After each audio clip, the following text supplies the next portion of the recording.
Ladies and gentlemen, hello. It is Nicky from Stealth Shampoo. Today we're going to be analyzing the HegsterTCG $1,000 regional tournament sponsored by Hyperlux. There were over 100 players involved in this event, and because it is a cash tournament, it's just going to bring another tier of gameplay to online events.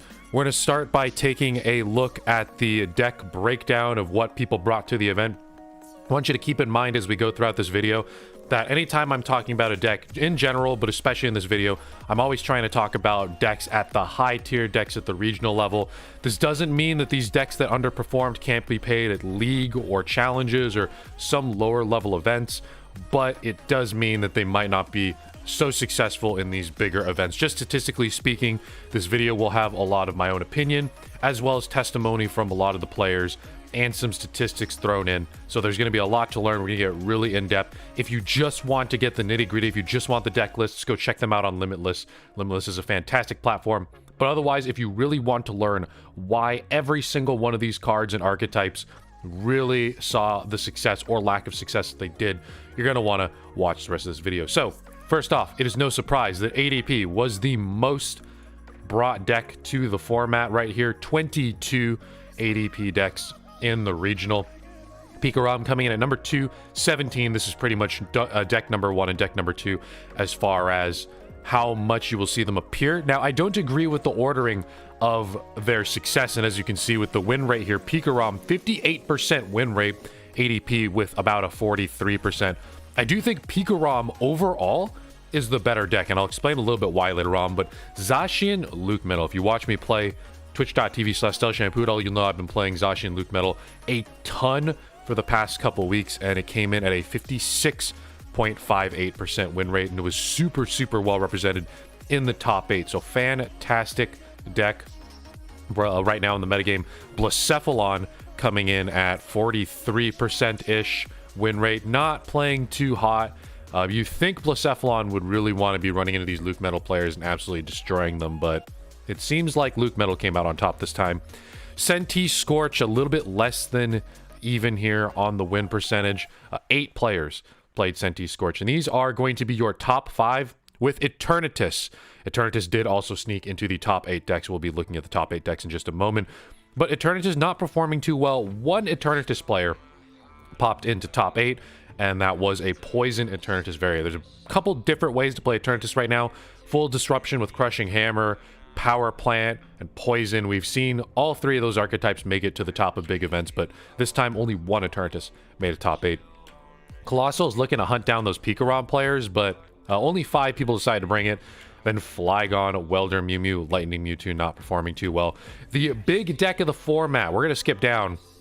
Decidueye didn't do too hot, but Decidueye Obstagoon did fantastic and actually took the entire event. We'll talk a little bit about that in a moment and why Obstagoon was better, but not really that useful over just having extra cards inside of the deck that aren't Obstagoon.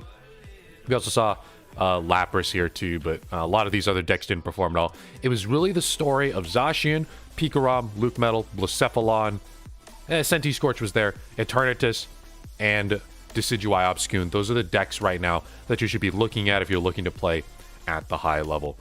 So I want to thank some of these players. I reached out to a lot of them. I couldn't get everyone on the horn, but I did get a lot of them to respond and tell me why they built their decks, what they did, how their tournament ran, what their MVP cards were. So first we're going to hear from Jonathan Patricio, who was playing Luke Metal here. We take a quick look at the list. No Aegis/V to be found, and so ultimately he is going to fall to the number 1 seed, Decidueye Obstagoon. But an extremely straightforward list. I think this is the exact list that I usually play on stream, except I -1 Luke Metal for +1 Aegislash. Aegislash just gives you that auto loss to an auto win when you're playing against Decidueye. Effectively, Aegis/V cannot be hurt by Decidueye. It has 30 resistance to grass. It has Metal Goggles, which is -30 damage, and then Full Metal Wall, which is another 30 damage. It literally cannot be hurt by Decidueye. So after you hit a Full Metal Wall, Decidueye does 90 damage, 90 minus 90 is 0, and you literally just use its second attack, which ignores all effects on the opposing Pokemon, to cut through their entire deck. It literally makes an auto win out of an auto loss. Now, cutting the one Luke medal is a little controversial. I think in best of one, that's probably not a good idea. In best of three, which this tournament was played best of three in Swiss as well as in top 8, top cut, I think it's an okay thing to do. And we'll see a bunch of Luke medal players punished for not making this decision.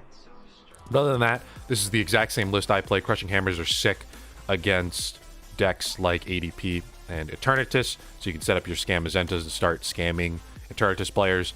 Coding Metal Energy is obviously for the fire matchup as well as Chaotic Swell. That is still going to be an unfavorable and very tough matchup to get around, whether you're playing against Blacephalon or Senti Scorch, who will just destroy your defenses and literally exploit the steel weakness of all these Pokemon. But let's hear a little bit from Jonathan here, who said, I really like playing defensive decks, so I'm glad Desagoons won the tournament. Luke Metal and Desagoons are my two favorite decks. I like Luke Metal because it makes your opponent run out of resources. It's like a chess game. My MVP card was Luke Metal Tag Team in Pikarom and ADP matches. His GX attack is so busted. Zamazenta did his job in the Eternatus matchup. My useless card was Coding Metal Energy, as I didn't face any fire matchups, as you can see right here. But I'll still run that special energies in the future. I like to have a chance against fire decks. I want to thank the Cifuentes brothers and Felipe Cabillos for the advices to my deck list and testing and being a great team, great partners. And shout out to Marcos Cifuentes, really well-known player, to help him with the entry fee. So thank you to him for that. It's really great to see that in the Pokemon community. So let's take a look at some of these matchups. ADP is a win. Eternatus, even if you go up against Poison Eternatus, I feel like that's just a win every time. That is such a favorable matchup if they don't play Poison. And if they do play Poison, it's still, in my opinion, favored. Picarom's going to be a win. Lost to Anti, who actually got third in the tournament in round 4. Won against Eternatus, beat a Picarom, and then there was an ID right there. Loses to Desagoons for not playing that Aegislash or Galarian Stunfisk. So let's move on to deck number 7. Well done to Jonathan, hitting that 8th place spot and earning some money. All these players earned a little bit of money for playing. Next up, we got Dan Perez here playing the ADP.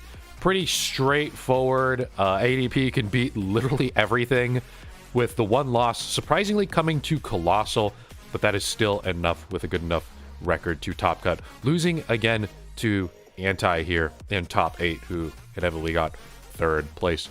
This ADP list is incredibly straightforward. We do have word here from Dan Perez. I started playing this year, played a lot of decks that kind of just enjoy the speed of ADPZ. He enjoys the speed of ADPZ. Kind of just got a lot of good draws today. I was able to dodge a lot of Crushing Hammers, haha. Got a lot of work done today with the Great Catcher. I'd say that was MVP for sure. And I've been playing some ADP, and Great Catcher definitely feels like it's a crazy good card. Great against Picarom because you can smack Dedenes, research or Marnie for a card you can't use boss, so Great Catcher gets that Dedenne into the active, works in the Picarom matchup as well as the ADP matchup. Great Catcher was the MVP. I got to use Leon a few times, which is always fun. Really cool thing, Leon, Altered Creation, Tool Scrapper. These are all tools you can use to get past in one shot Luke Metal's Pokemon. I had to play the player who had Decidueye Charizard breaks in and got work out of Aegislash-V in that matchup for sure. Big Charm on Zacian saved me against a lot of Luke Metal to survive other Zacians. That Big Charm giving you 30 extra health.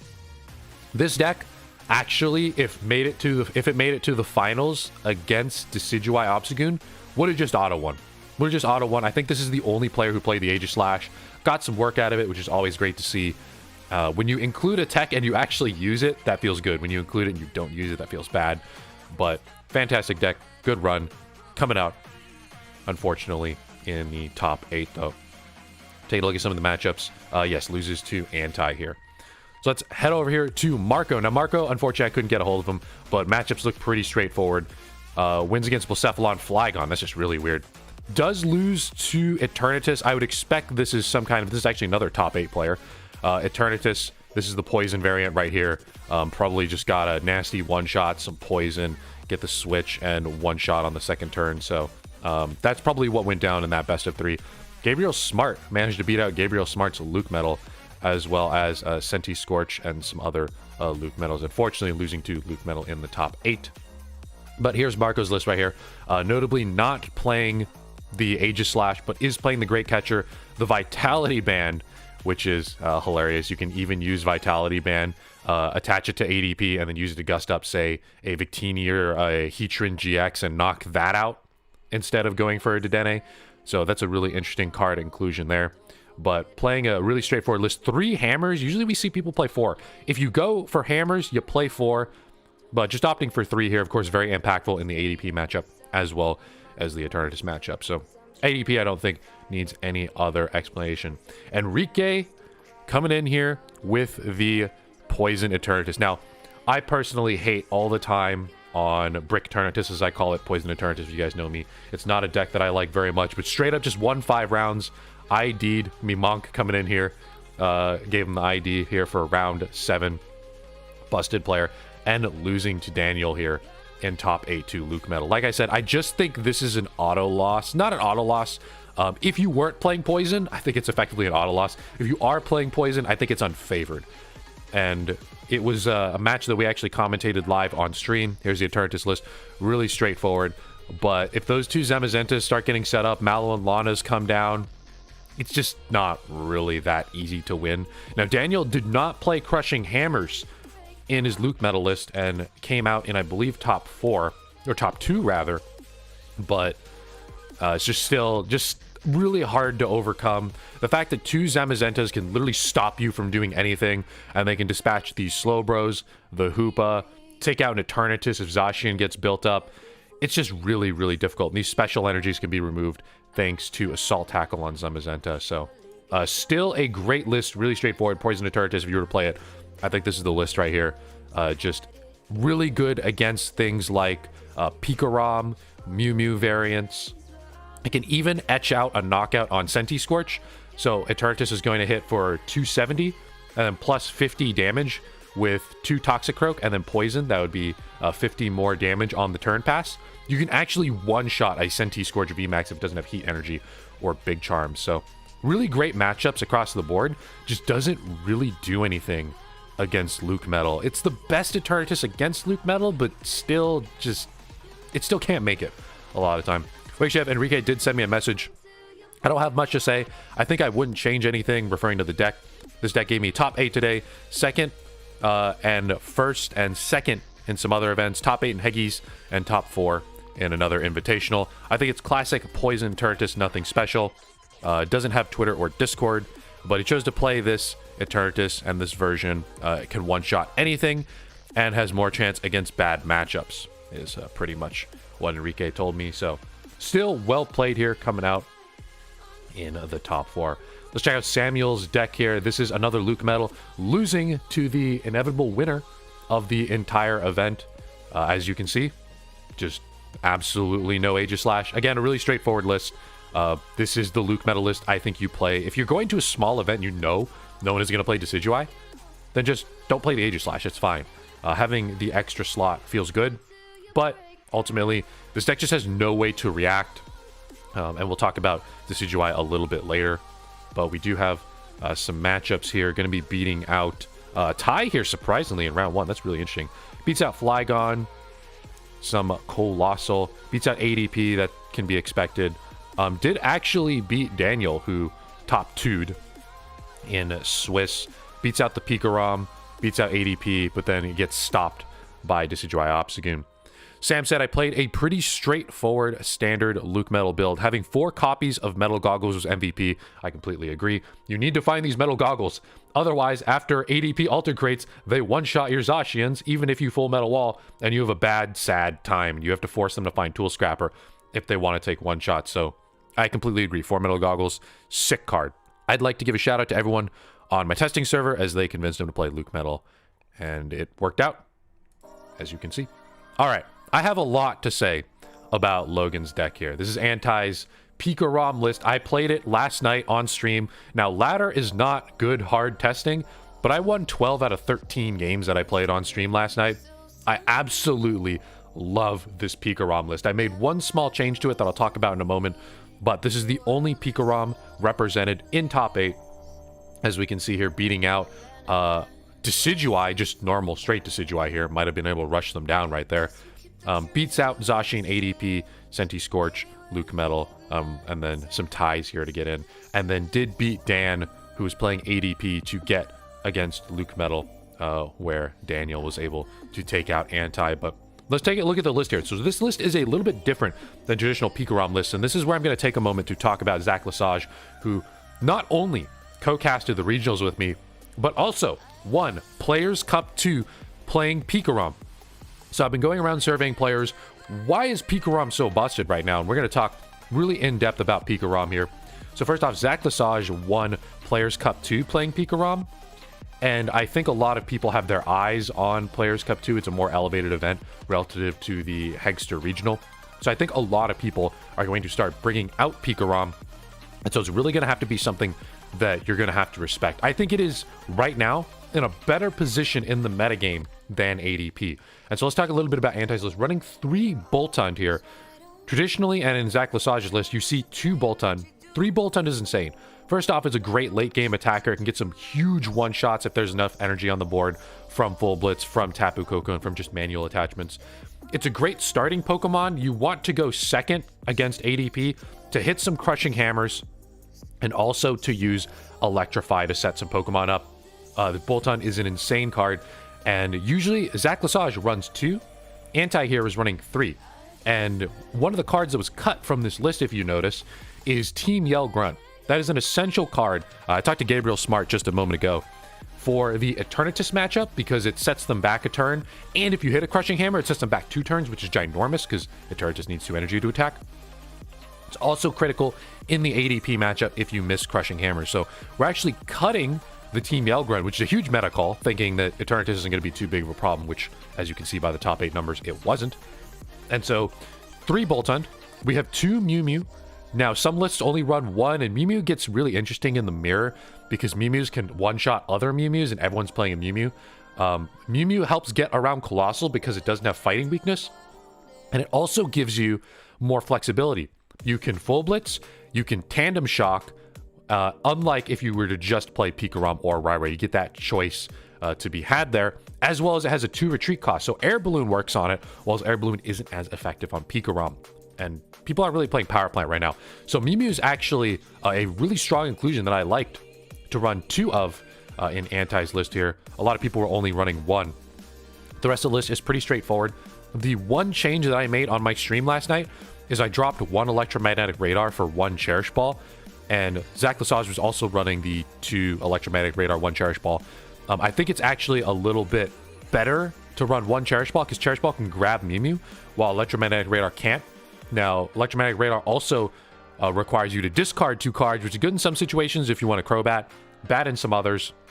But it's basically all the same targets. Cherish Ball has all the same targets, including Mew Mew, but can't grab 2 Pokemon. So a little bit of a trade-off right there, and I feel like the Cherish Ball got me Mew Mew where I wanted it. You want Mew Mew specifically in matchups like, for example, ADP, where you don't necessarily want to bench your Pikarom. After Altered Creation, Pikarom can get one-shot by Zacian. There's no big charms in this list. So if you cut the big charms and add a Mew Mew, that's effectively like having a free big charm because Pikarom's got 240 health, Mew Mew has 270 health. So it's a cherishable big charm. I like it. Good call there. Rest of the list is really straightforward. Also running the second copy of Chaotic Swell to kind of slow down Senti Scorch and Giant Hearth decks like Blacephalon. And I think the card that was cut in favor of this Chaotic Swell, usually Pikarom lists are only running 1, is that Vikavolt. Vikavolt isn't really necessary to win the Blacephalon matchup. I played a little bit of Blacephalon against Gabriel Smart, who I talked to earlier, and Pikarom can still beat Blacephalon without Vikavolt by lining up a powerful Tag Bolt and then smacking Oricorio and an active Pokemon for potentially 3 or 4 prizes if you can get a boss's orders and hit, say, like a Dedenne and then Oricorio on the bench. So no Vikavolt here in favor of the second Chaotic Swell. Still helps out in the Blacephalon matchup because you can bump an extra Giant Hearth. And I really like that call. But that's all the changes that are made from this list, from traditional Pikarom lists. And I pretty much like every single one of them. This deck is fantastic. The Team Yell Grunt, I mean, maybe you can drop a Swell for the Team Yell Grunt if Eternatus really starts to go ham on people, because Eternatus can one-shot with no extra effort everything in this list. But I really do like the list. Pikarom just won Players Cup 2. Congratulations to my co-caster, Zach Lesage. And I think despite this deck getting 3rd place in the regionals, people are going to need to keep their eyes on it more now. It's been a huge threat. It's been winning a ton of tournaments lately. It's been the 2nd most played sometimes first most played deck in a lot of events. And it's going to be incredibly dangerous and on people's minds now that it won such a high-profile event like the Players' Cup. Let's take a look at some of these matchups there. Again, did lose to Daniel here, who we will see up next. Daniel playing the Luke Metal. Now, Daniel has a very different Luke Metal list. Wins pretty much everything, including a really interesting Mew list. But does take the loss eventually to Desagoons in an incredibly long match. It's, I think, the longest matchup of the format. And so did manage to take down Enrique here again. Like I always say, Luke Metal versus Eternatus. It's just kind of clean. Does take down Anti's Pikarom and then loses eventually to Decidueye Obstagoon. Let's take a look at the list here. Daniel is playing a very different list here. We have a Tapu Fini included in the list to fix the Blacephalon matchup a little bit, but if you look closely, one Blacephalon was played in round 2, so it wasn't super useful, but we did see it a bunch in the finals as effectively a third Lily's Pokédoll. So what you can do is you can force your opponent to take 3 knockouts on Zacians or Zamazentas or Luke Metals, right?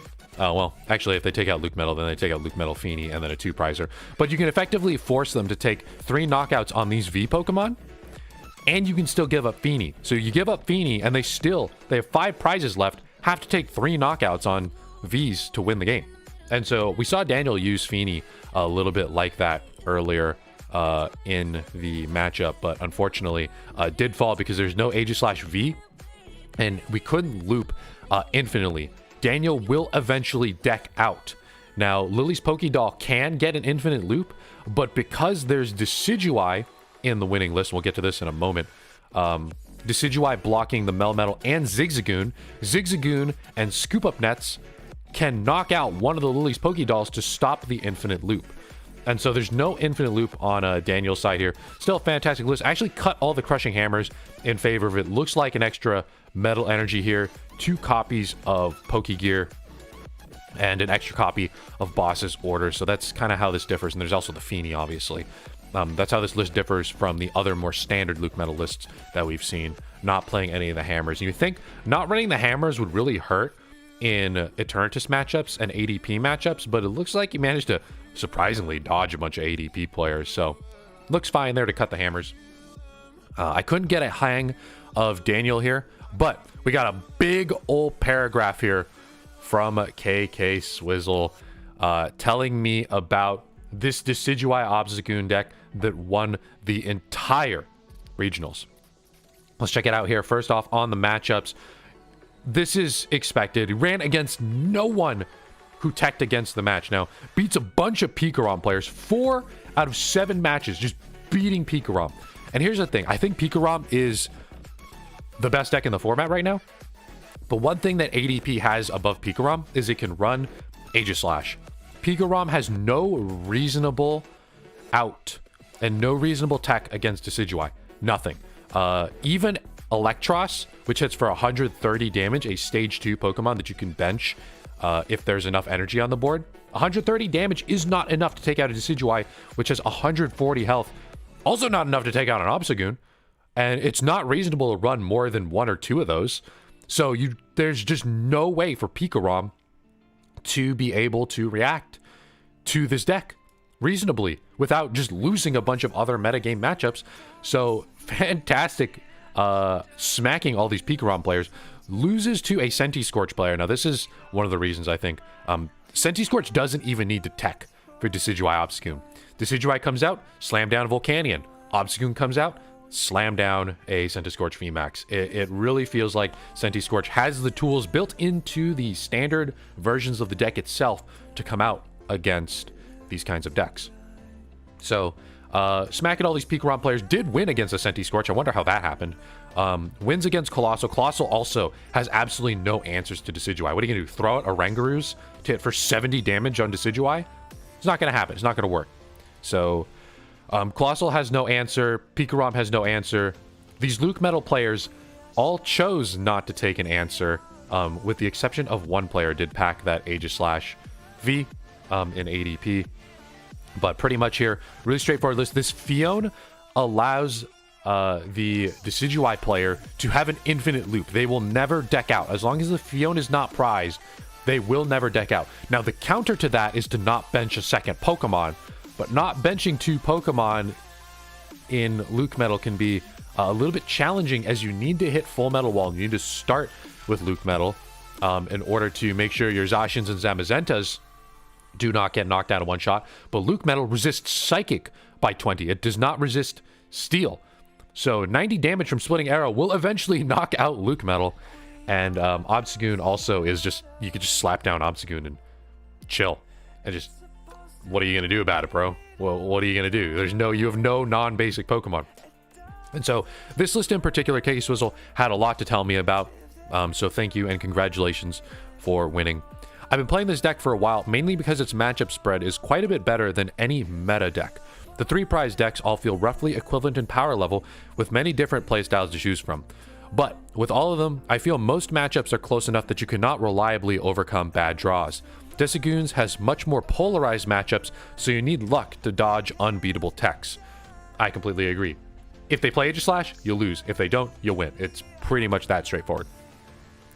If you do that, you can draw pretty poorly and still win a lot of rounds. This list takes a hard loss to Aegislash V, an unfavorable matchup to Centiskorch V, despite the weakness guard techs, but smashes literally everything else in format, including other Decidueye decks that don't have the option to Rowlet Snipe. That's because this Mew right here will stop Rowlet Snipes with Bench Barrier. The Obstagoon is only being played for Blacephalon at the moment. It turns the matchup from practically unwinnable to incredibly favorable, in combination with the Mew to block Cramorant Snipes. It was pretty much useless this tournament, but then again, the Fion could have been worthless if I hadn't faced any Luke Metal, but instead it literally won me all 6 of my top cut matches. Luke Metal, Luke Metal, Luke Metal, you love to see it. None of them play in Aegislash.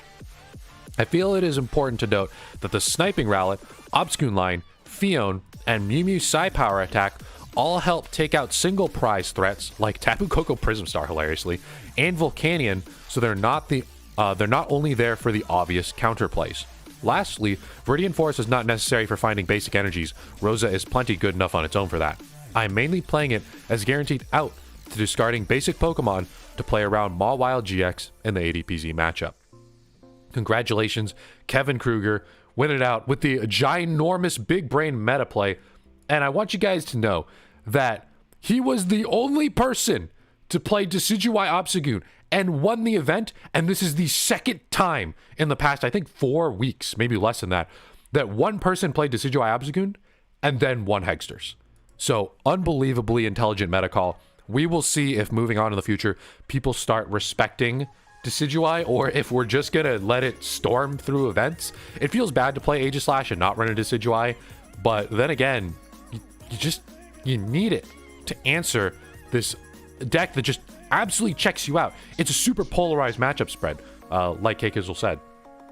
Kevin said straight up, you win or you lose. The matchups are polarized, except for Centiskorch, which can be a little bit difficult. If I personally had to give my MVP, my favorite deck list from what you guys have all just watched today, I'm going to have to give it to Logan Anti's Pikarom list right here. Absolutely love it. He says he chose Pikarom the night before Hyperlux since it's what he usually plays for events with money involved, and it's what I'm most comfortable with for events, and got the list from Caleb Rogerson the night before Hyperlux. And if you guys want to follow Logan there on Twitter, it is LoganMC532895535.